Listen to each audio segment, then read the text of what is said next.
I'm going to marry my girlfriend. We were never legally married, so you won't get anything." My husband said it with the calm confidence of a man delivering a diagnosis. After 10 years together, after all the sacrifices, all the nights I stayed awake helping him build the life he enjoyed, he thought he could simply erase me with a sentence. I smiled. "That's surprising," I said, sliding a yellow envelope across the table. "For a doctor, you really don't read carefully before signing." The moment he looked inside, every drop of color vanished from his face. And for the first time in 10 years, Dr. Michael Carter looked afraid. The funny thing about betrayal is that it rarely begins with a shocking moment. Most of the time, it starts with small changes that seem harmless at first. A delayed text message. A missed dinner. A smile that no longer reaches someone's eyes. A husband who stops asking how your day was. A husband who suddenly seems annoyed by the very person he once couldn't wait to come home to. Looking back, I could trace Michael's affair to dozens of tiny moments scattered across several years. But at the time, I didn't recognize them for what they were. Like many women in long marriages, I explained them away. He was stressed, he worked long hours, he was dealing with difficult patients, he was exhausted. After all, Michael wasn't just any doctor. He was an orthopedic surgeon. The kind of doctor whose schedule seemed designed by someone who hated sleep. The kind of doctor who left before sunrise and often came home after dark. The kind of doctor who had spent years convincing himself that every sacrifice he made was for our future. And for a long time I believed that too. We lived in Naperville, Illinois, in a beautiful 2-story home with white siding, a 3-car garage, and enough carefully maintained landscaping to satisfy the homeowners association. It wasn't a mansion, but it was the kind of house people slowed down to admire while walking their dogs. Michael liked to call it his house. I never corrected him. Not because it was true. Because some battles weren't worth fighting. At least that's what I used to think. The morning everything changed had started like any other Saturday. I woke up around 7, made coffee, and sat on the back patio, watching the sun rise over the neighboring yards. The weather was perfect, one of those crisp Midwest mornings that made you grateful summer hadn't completely surrendered to fall. Michael came outside 20 minutes later. He wasn't carrying coffee. He wasn't carrying breakfast. He wasn't carrying his phone, which immediately got my attention. Instead, he sat across from me and folded his hands together. The gesture felt rehearsed. I knew something was wrong before he said a word. "Emily," he began. My stomach tightened. "Nobody says your name like that unless they're about to change your life." He stared toward the fence rather than looking directly at me. Then he took a deep breath. "I'm seeing someone." There it was. Simple. Clinical. Almost emotionless. The way a surgeon might announce a successful procedure. For a few seconds, I simply stared at him. Not because I was surprised. Because I wasn't. Not entirely. Deep down, I'd known. The late nights that didn't make sense. The new cologne. The gym membership he'd suddenly become obsessed with. The way he'd started protecting his phone like it contained state secrets. No, the affair itself wasn't shocking. What shocked me was how little emotion he showed while admitting it. I set my coffee cup down. "How long?" "A little over a year." "A year." I nodded slowly. A year of lies. A year of shared dinners. A year of pretending. Michael seemed encouraged by my calmness. That was his first mistake. "I care about her," he continued. I said nothing. "I love her." Still nothing. Then came the sentence that told me exactly who my husband had become. "I'm going to marry her. Not if we divorce. Not if things work out. Not someday. I'm going to marry her." As if the future had already been decided. As if my role in the story had ended. I should have been devastated. Maybe a younger version of me would have been. But something strange happens when you've spent years quietly carrying a relationship on your shoulders. Eventually, exhaustion replaces heartbreak. I looked at him carefully. The expensive watch. The designer polo shirt. The confidence. The certainty. Michael genuinely believed he held all the power. Then he delivered the final blow. Or what he thought was the final blow. We were never legally married. I blinked. He continued speaking. Fast now. Confident. Almost eager. You remember when we talked about doing the courthouse paperwork years ago? We never finished it. There was never a legal filing. I almost laughed. Not because he was lying. Because he truly believed what he was saying. Michael, so legally speaking, there's nothing to divide. The house, the investments, my retirement accounts, everything belongs to me. My retirement accounts. My house. My investments. Not ours. His. I noticed the shift immediately. Maybe it had always been there. Maybe I had simply ignored it. 10 years together, and now he spoke as if I'd been a temporary guest in his life. He leaned back in his chair. I don't want this to get ugly. That nearly made me smile. Men who say they don't want things to get ugly are often the ones carrying the knife. I'll help you relocate. Relocate? Not move. Relocate. Like an employee being transferred. I'll give you some money to get started. Some money. After 10 years. I stared at him. Then I smiled. His expression changed slightly. Confusion flickered across his face. This wasn't how the conversation was supposed to go. I wasn't crying. I wasn't yelling. I wasn't bargaining. Instead, I stood up and walked back inside. Emily? I ignored him. In the kitchen, I opened a drawer and removed a large yellow envelope. The same envelope that had been sitting there for years. The same envelope I had hoped never to use. The same envelope that contained a lesson Michael should have learned long ago. Read before signing. I returned to the patio. Michael looked irritated now. What is this? I sat down. Then I slid the envelope across the table. He frowned. What am I looking at? Open it. He hesitated. Then he pulled out the documents. At first his expression remained confident. Then confused. Then concerned. Then terrified. His eyes moved back to the first page. Then to the signature. Then back again. No. The word barely escaped his lips. I watched silently. No, that's impossible. For the first time that morning, he looked directly at me. Actually looked at me. His hands trembled. This isn't real. I leaned back. Look at the signature. His face turned pale. Because it was his signature. Not similar. Not close. His? The signature he'd used for years. The signature he'd placed on hundreds of legal documents without reading them. The signature sitting directly beneath an official marriage certificate issued 10 years earlier. The certificate proving that Dr. Michael Carter and Emily Carter had been legally married all along. And suddenly the man who had arrived expecting victory looked like he could barely breathe. Michael stared at the marriage certificate as if it might rearrange itself if he looked long enough. For several seconds, neither of us spoke. The only sound came from a lawn mower somewhere down the street, and the distant laughter of children riding bicycles through the neighborhood. Ordinary sounds. Normal sounds. The kind of sounds that continue even when someone's life is quietly falling apart. This has to be fake. His voice sounded strained. I almost felt sorry for him. Almost. Read the seal. His eyes dropped to the bottom of the document. The official state seal. The filing number. The county clerk's certification. Every detail exactly where it belonged. Michael swallowed. This doesn't make sense. It makes perfect sense. No, we talked about getting married at the courthouse, but we never actually... We did. His head snapped up. We absolutely did. The confusion in his eyes slowly gave way to memory. Not complete memory. Fragments. Pieces. The way people remember a movie they watched years ago.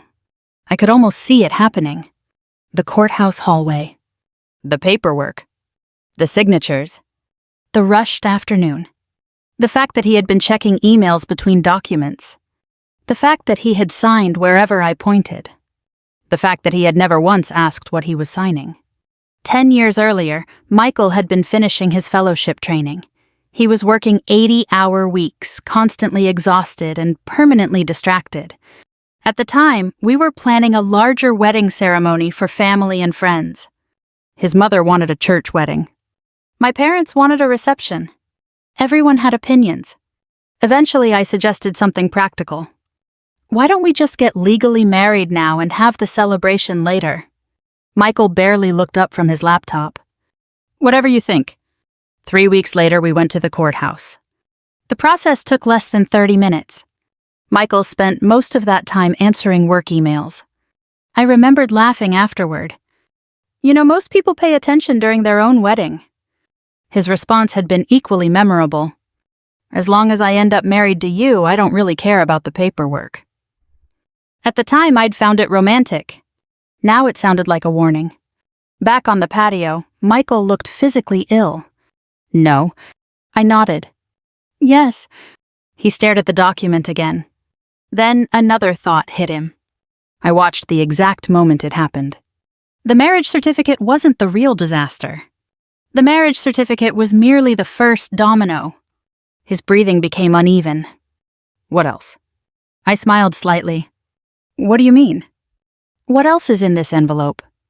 There it was. The question that mattered. I folded my hands calmly. You finally learned to ask before signing? His jaw tightened. Emily? I reached toward the stack and removed several documents. Property records. Refinancing agreements. Investment disclosures. Business ownership filings. Papers accumulated across a decade. Papers carrying one very familiar signature. His. Michael flipped through them. The color drained from his face even further. What are these? Documents. I can see that. Apparently not. His eyes narrowed. For the first time all morning, anger began replacing panic. You think this is funny? No. I paused. I think it's tragic. He tossed several papers onto the table. You handled our paperwork. Yes. You told me where to sign. Yes. And now you're acting like this is my fault? The question hung in the air. For years, that version of Michael would have intimidated me. The successful surgeon. The respected professional. The man accustomed to being the smartest person in the room. But something had changed. Not in him. In me. I was no longer interested in protecting his ego. You signed legal documents without reading them. His face hardened. Because I trusted you. The words landed harder than he intended. For a brief moment, I felt the sting. Not because they were unfair. Because once upon a time, they had been true. He had trusted me. And I had trusted him. That was the entire foundation of our marriage. The difference was that I hadn't betrayed it. I never lied to you. He looked away. Every document was exactly what it claimed to be. You knew I was busy. Being busy isn't a legal defense. The silence that followed was uncomfortable. Not because I felt guilty, because he knew I was right. Michael stood abruptly. He began pacing across the patio. Years of confidence were evaporating in real time. I recognized the process because I'd watched patients' families experience similar moments in hospital waiting rooms. First denial, then confusion, then fear, then anger. Finally reality. How much? I looked up. How much what? How much of everything is marital property? There it was. The question he should have asked before announcing I would get nothing. I shrugged. I don't know. His eyes widened. You don't know? No. I took a sip of coffee. That's what attorneys are for. The mention of attorneys hit him like a punch.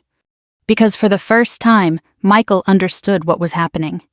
This wasn't a dramatic argument. This wasn't emotional revenge. This was legal reality. The law didn't care about his confidence. The law didn't care about his affair. The law didn't care that he had convinced himself I was entitled to nothing. The law cared about documents. And documents had never been Michael's strength. His phone buzzed. He glanced at the screen. Vanessa. The girlfriend. He declined the call immediately. Then another message appeared. And another. I didn't need to see the contents. I already knew. She was probably planning brunch. Maybe a weekend getaway. Maybe discussing wedding venues. Poor woman. She had no idea the financial future Michael promised her was rapidly evaporating. By late afternoon, he had contacted a divorce attorney. By evening, he had scheduled an emergency consultation. By the next morning, he was sitting across from one of the most expensive family law attorneys in Chicago. I didn't attend the meeting, but I eventually learned exactly how it went. Because months later, during discovery, portions of the consultation became relevant. According to the attorney's notes, Michael arrived convinced the situation would be resolved quickly. He believed the marriage certificate might somehow be invalid. He believed most assets belonged exclusively to him. He believed the law would confirm what he wanted to hear. The attorney reviewed the documents, one by one, carefully. Unlike Michael, the meeting lasted nearly 3 hours. When it ended, the attorney removed his glasses and looked directly at him. "Dr. Carter, your problem isn't the marriage certificate." Michael reportedly felt relieved for half a second. Then the attorney continued. "Your problem is that your wife appears to have records for everything." Everything. One word. One devastating word. Because suddenly the issue wasn't whether they had been legally married. The issue was whether the woman Michael had underestimated for 10 years knew exactly how much she had helped build. And for the first time since his affair began, Michael started to realize he might not be the one controlling the outcome. For most of his adult life, Michael had been the kind of man who believed problems could be solved with enough intelligence, enough money, or enough confidence. Medicine had rewarded that mindset. When patients panicked, he stayed calm. When emergencies happened, he took control. When difficult decisions had to be made, people looked to him for answers. Over time, that confidence had become something else. Something more dangerous. Arrogance. And arrogance has a peculiar habit of convincing people that consequences are things that happen to other people, not to them. Certainly not to successful doctors. 3 days after our conversation on the patio, Michael came home earlier than usual. I was in the kitchen preparing dinner. Not because I was trying to save the marriage. Not because I was pretending nothing had happened. Honestly, I was cooking because it helped me think. There is something comforting about ordinary routines when life becomes chaotic. The rhythmic sound of chopping vegetables. The smell of garlic and olive oil. The familiar movements your hands know by heart. Michael walked into the kitchen carrying a thick legal folder. His face looked older than it had a week earlier. Not dramatically older. Just tired. The kind of tiredness that comes when certainty disappears. "We need to talk." I didn't look up. "We've been doing a lot of that lately." "This isn't funny." "No." I placed sliced carrots into a bowl. "It really isn't." He dropped the folder onto the counter. "Do you know what my attorney said?" "I can guess." "He said you've documented everything." I smiled slightly. "That's what responsible adults do." His jaw tightened. "You kept records for 10 years. I paid taxes for 10 years too. Is that suspicious?" For a moment, he seemed unsure whether I was mocking him. The truth was simpler. I wasn't mocking him. I was explaining reality. People keep records. Especially people who spend years helping manage a household, investments, insurance policies, mortgages, and retirement accounts. Michael had spent a decade assuming paperwork magically handled itself. Someone had to actually handle it. That someone had been me. He opened the folder and pulled out several pages. "Do you know what this says?" I glanced down. I recognized the document immediately. A refinancing agreement from 6 years earlier. Yes. It specifically identifies financial contributions from both spouses. Correct. His voice rose. "Why would you include that?" I stared at him. The question was so absurd I almost laughed. Because it was true. For several seconds he simply stood there. I could practically hear the gears turning inside his head. The problem wasn't the document. The problem was the worldview behind his question. Why would you include that? As though facts existed only when convenient. As though my contributions became real only if he approved them. He sat down heavily at the kitchen table. For the first time since I had known him, Michael looked genuinely lost. "You didn't earn what I earned." There it was. The sentence. The real issue. Not the affair. Not the divorce. not the paperwork. The belief that had been quietly growing inside him for years. I turned off the stove and sat across from him. No, I spoke calmly. I didn't earn what you earned. He nodded immediately, relieved, until I continued. Because while you were building your career, I was helping build your life. His expression hardened. I continued anyway. You remember your board certification exam? Silence. You studied every night for 6 months. Nothing. I paid the bills, I handled the insurance, I scheduled repairs, I dealt with contractors, I managed family obligations, I handled everything that wasn't medicine. He looked away. I kept going. You know why you had time to focus entirely on becoming a successful surgeon? He didn't answer. Because somebody else was carrying the rest of the weight. The room became quiet. Not comfortable quiet. Truth quiet. The kind nobody enjoys. Michael suddenly stood up. I worked hard. So did I. I sacrificed. So did I. You don't understand what it took. I stared directly at him. I understand exactly what it took. That ended the conversation. Not because he agreed. Because he couldn't argue. The facts were sitting in front of him. Years of emails. Financial records. Property documents. Tax filings. Evidence. Not emotional claims. Evidence. A week later, a different problem arrived. Her name was Vanessa. I met her unexpectedly. Not intentionally. Not dramatically. I was leaving a grocery store when I spotted Michael standing near the entrance. Beside him stood a woman in her early 30s. Blonde. Attractive. Perfectly styled. The kind of woman social media was designed to reward. She recognized me immediately. Michael had clearly shown her photographs. The awkwardness was immediate. Michael looked trapped. Vanessa looked curious. And I felt surprisingly calm. For a few seconds, nobody spoke. Then Vanessa offered an uncomfortable smile. Emily? Vanessa. Her eyebrows lifted. You know who I am? I almost laughed. You're the woman my husband plans to marry. Michael closed his eyes. Vanessa's smile disappeared. The conversation that followed lasted less than 2 minutes. But it told me everything I needed to know. Vanessa had expected a recently divorced surgeon. She had not expected a legally married surgeon facing a potentially expensive divorce. More importantly, she had not expected Michael to conceal that fact. As she asked questions, I watched confusion appear on her face. Then concern. Then irritation. Then something else. Calculation. By the end of the exchange, she wasn't looking at me anymore. She was looking at Michael. And she wasn't liking what she saw.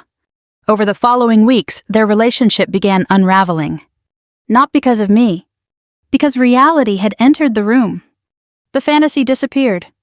There would be no quick divorce. No effortless transition. No clean financial slate. There would be lawyers. Negotiations. Asset disclosures. Potential court proceedings. Consequences. One evening, nearly a month after everything began, Michael showed up at the house alone.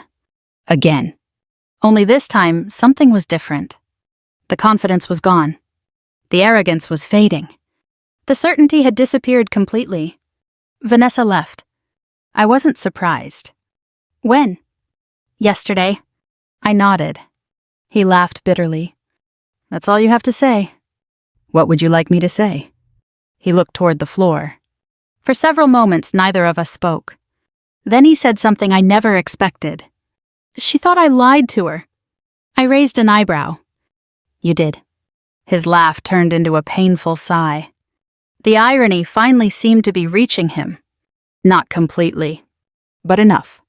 And as he stood there in the house we had built together, abandoned by the woman he risked everything for, facing legal realities he never bothered to understand, Michael Carter finally encountered something his education, his income, and his ego couldn't solve. Himself. The collapse of a marriage rarely happens all at once. People imagine dramatic explosions, screaming matches, slammed doors, public confrontations. In reality, most marriages die the same way old houses do. A crack appears. then another, then another. And one day, everyone realizes the structure has been unstable for years. By the beginning of winter, Michael and I were living separate lives under separate roofs. He had rented a luxury apartment near downtown Chicago, partly because it was convenient for work, and partly because his pride wouldn't allow him to move somewhere modest. Pride, however, is an expensive habit, especially when attorneys start sending invoices. The divorce process moved forward steadily. Not quickly, not slowly, just steadily. The way legal reality tends to move. There were meetings, financial disclosures, property evaluations, retirement account assessments, endless paperwork. Ironically, Michael was finally reading every page. I sometimes found myself smiling whenever our attorneys exchanged documents.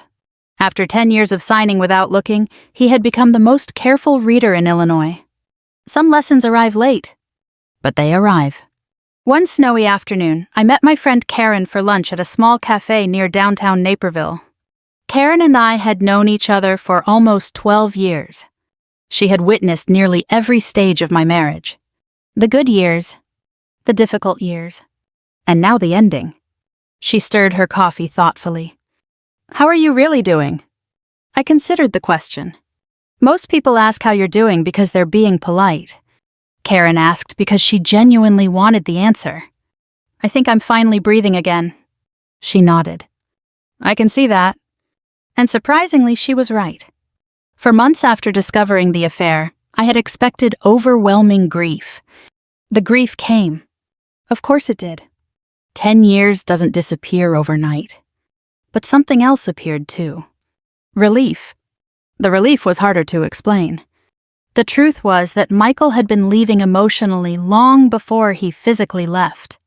For years I had been trying to preserve a relationship that only one person was actively maintaining. Now that the struggle was over, the exhaustion began lifting.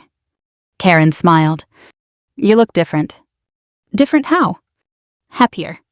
I laughed. "My husband left me." "Your cheating husband left you." "Fair point." She leaned forward. "No, seriously, you seem lighter." I thought about that. Maybe she was right. For the first time in years, my decisions belonged entirely to me. I wasn't scheduling my life around a surgeon's unpredictable hours. I wasn't minimizing my own needs. I wasn't constantly adjusting to someone else's priorities. The freedom felt strange, but good. Very good. A month later, I decided to do something I had postponed for years. I launched my consulting business. The idea wasn't new. I'd spent over a decade managing finances, contracts, administrative systems, and operational logistics. Several small businesses had already approached me for advice informally. Karen had been encouraging me for years. Now I finally had the time. And the confidence. The business started small. Very small. A home office. A simple website. A handful of clients. Nothing glamorous. Nothing dramatic. But every new client felt meaningful because it belonged entirely to me. Not Michael. Not us. Me. Meanwhile, Michael's world continued changing. Not catastrophically. Not unfairly. Simply honestly. The consequences of his choices became visible. Friends learned the truth. Not because I launched a campaign against him. I never did. I never posted online. I never spread rumors. I never called colleagues. People simply asked questions, and the answers eventually emerged. The respected surgeon who had spent years cultivating an image of stability had cheated on his wife and attempted to convince her she was entitled to nothing. People noticed. Some remained loyal. Others quietly stepped back. Most simply saw him differently. Reputations don't usually collapse from one mistake. They change when a mistake reveals character. One evening in February, I attended a charity fundraiser supporting healthcare access for low-income families. I had volunteered with the organization for years. The event wasn't extravagant. A hotel ballroom, silent auction tables, local sponsors, community leaders, ordinary people trying to help. I spent most of the evening speaking with donors and volunteers. For the first time in a long while, I wasn't introduced as Michael's wife. I was introduced as Emily Carter. Consultant, volunteer, board member. The distinction mattered more than I expected. Near the end of the evening, I stepped outside to get some fresh air. Snow drifted quietly across the parking lot. The city lights reflected off the clouds. For several minutes, I stood alone. Then I heard a familiar voice. Emily. I turned. Michael. He looked thinner. Not unhealthy. Just changed. The last several months had aged him. Not physically as much as emotionally. He approached slowly. Neither of us spoke immediately. The silence felt different now. Less hostile. More honest. You look good, he finally said. Thank you. You seem happy. I smiled slightly. I am. He nodded, as though he already knew. For a moment, we simply watched the snow fall. Then he spoke again. I miss you. The words landed softly. Not because they were manipulative. Because they were genuine. I could hear the truth in them. The problem was that truth arrives too late sometimes. I looked at him carefully. The man standing before me wasn't the same man who sat on the patio months earlier. The arrogance had weakened. The certainty had disappeared. The entitlement had been stripped away. What remained looked much more human. And much more lonely. I know. His eyes lowered. Do you hate me? The question surprised me. I considered it seriously. No. His head lifted. I don't. He seemed almost confused. After everything, he expected hatred. Maybe he even believed he deserved it. But hatred requires energy. And I was done spending energy on the past. I was angry. I paused. Very angry. He nodded. You had every right. Maybe. The snow continued falling. Cars moved through the parking lot. Life continued. As it always does. Then, Michael asked the question he had been building toward all evening. Could we have coffee sometime? Not reconciliation. Not romance. Just coffee. A conversation. A chance to say something he hadn't yet said. I studied him for several seconds. Then I nodded. One coffee. Relief washed across his face. Not victory. Relief. Because for the first time since this entire nightmare began, Michael wasn't asking for another chance. He was asking for the opportunity to take responsibility. And strangely enough, I thought he might finally be ready. 3 weeks later, I met Michael at a small independent coffee shop in downtown Naperville. It was a quiet place with brick walls, old photographs of local landmarks, and the comforting smell of fresh coffee beans. The kind of place where people read books, worked on laptops, or sat alone with their thoughts. A fitting place for difficult conversations. I arrived first. Old habits die hard. For years, I had been the one who arrived early. The one who planned. The one who remembered. The one who prepared. Some things never change. A few minutes later, Michael walked in. He spotted me immediately. For a moment, neither of us moved. Then he approached and sat down across from me. No lawyers. No documents. No negotiations. Just two people who had once loved each other. The silence wasn't uncomfortable. It was simply honest. Finally, Michael folded his hands together. The same gesture he had used on the patio months earlier. Only this time, everything was different. I owe you an apology. I didn't interrupt. I should have said that a long time ago. His voice was calm. Not rehearsed. Not dramatic. Just sincere.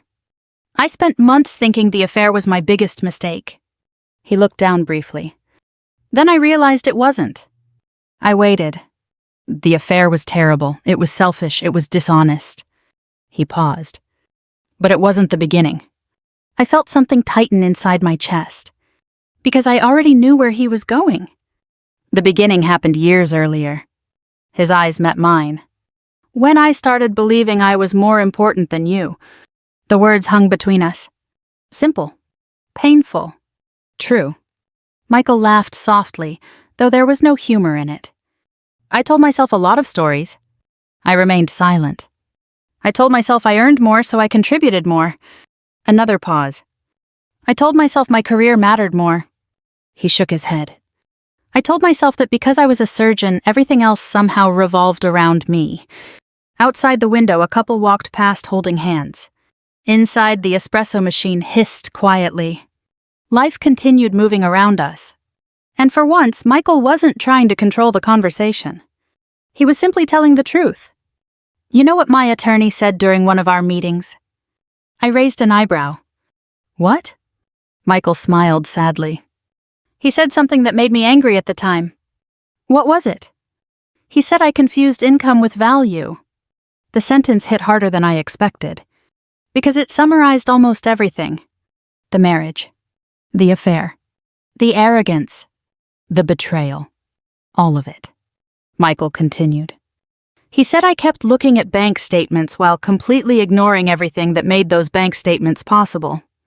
I remembered the years, the moves, the sacrifices, the endless details, the birthdays organized, the mortgages managed, the repairs scheduled, the family emergencies handled, the dinners waiting after impossible shifts, the emotional labor nobody ever sees because it's invisible when it's done correctly. For years, Michael had treated those things like background noise. Now he finally understood they had been part of the foundation. I should have appreciated you. His voice cracked slightly. I should have respected you. I took a slow breath. The apology felt real. Not because it erased anything. Nothing could. But because it acknowledged reality. And reality matters. For a long moment, neither of us spoke. Then I smiled gently. Do you know what the funny part is? Michael looked confused. What? The yellow envelope. A faint smile appeared on his face. The famous yellow envelope. Yes. He laughed quietly. I hate that envelope. Most people would. The laughter faded. Then I said something he clearly wasn't expecting. The envelope didn't destroy your life. His expression changed. I continued. You did. Not cruelly. Not angrily. Simply honestly.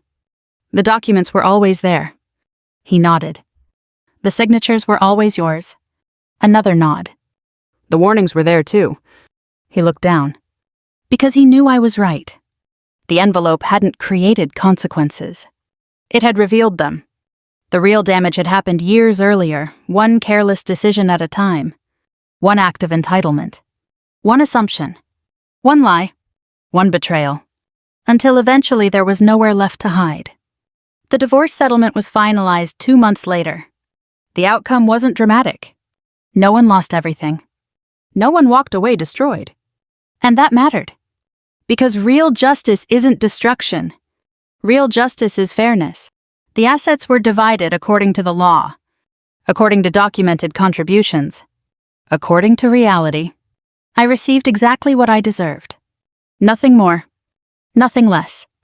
Michael retained enough to continue his career and rebuild his future. The process hurt, but it was fair. And fairness, unlike revenge fantasies, can actually survive contact with real life. Over the following year, my consulting business continued growing. New clients arrived through referrals. Then more referrals. Then partnerships. The organization where I volunteered invited me to join its board of directors. My life became fuller than I ever imagined. Not because Michael was gone. Because I had finally stopped defining myself through someone else's success. As for Michael, he continued practicing medicine. From what I heard, he became a different doctor. A better one. Not necessarily more skilled. More humble. He listened more carefully. Spoke more thoughtfully. Treated people with greater patience. Pain has a way of teaching lessons success never can. Almost 18 months after our divorce became final, I attended a mentoring event for women returning to the workforce after difficult life transitions. Divorce. Widowhood. Caregiving responsibilities. Career interruptions. Every woman in the room carried a different story. During a break, a younger woman approached me. She looked nervous. Can I ask you something? Of course. She hesitated. My husband keeps telling me that because he earns all the money, everything belongs to him. I looked at her quietly. For a moment, I saw a younger version of myself standing there, unsure, questioning her own worth, wondering whether contributions only count when they come with a paycheck. I smiled. Then I gave her the lesson it had taken me years to fully understand. Never let someone convince you that your contribution doesn't matter just because they earn more money. Her eyes widened slightly. I continued. A healthy relationship isn't built on who earns more. It's built on respect. She nodded slowly, and I hoped she remembered those words. Because respect is the thing that protects relationships. Not money. Not status. Not education. Not success. Respect. Months later, I found myself thinking about the yellow envelope again. People would probably assume it represented revenge. Maybe it did. A little, but not in the way most people imagine. The real revenge wasn't taking Michael's money. It wasn't humiliating him. It wasn't ruining his career. The real revenge was something much simpler.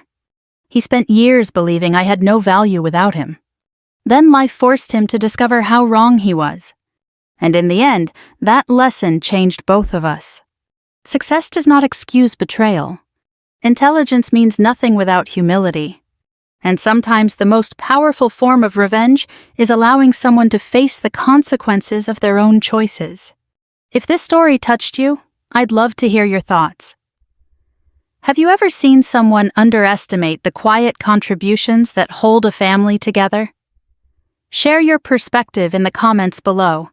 And if you enjoy thoughtful stories about resilience, justice, and second chances, please consider subscribing and joining us for more stories like this. Thank you for listening.